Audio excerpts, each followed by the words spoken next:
রাস্তা সংস্কারের দাবিতে খোয়াই মহকুমার চাম্পাহাওর বাজারে রাস্তা সংস্কারের দাবিতে সড়ক অবরোধে সামিল হলেন স্থানীয়রা। মঙ্গলবার সকাল 9:30 থেকেই খোয়াই চাম্পাহাওর সড়ক অবরোধ করে স্থানীয় মানুষ।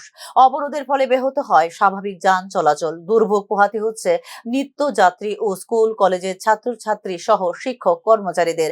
খোয়াই মহকুমার তুলাশিখর ব্লকের অধীন চাম্পাহাওর থেকে পূর্ব তকসাইয়া যাওয়ার রাস্তাটির দীর্ঘদিন ধরে চলাচল অনুপযুক্ত হয়ে রয়েছে।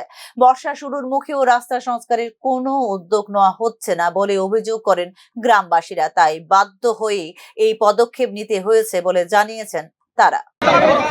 বাজার থেকে পূর্ব তকসিয়া আমরা আগে একবার ব্লক বন্ধ করে দিয়ে রাস্তা বন্ধ করতে এই সময় আমরা বিজু সাহেব আয়া কথা দিয়ে গেছে, কিন্তু কোনো কাজ হয়েছে তারা আবার দ্বিতীয় ফোন করার লাগছে না, দ্বিতীয়বার হওয়া।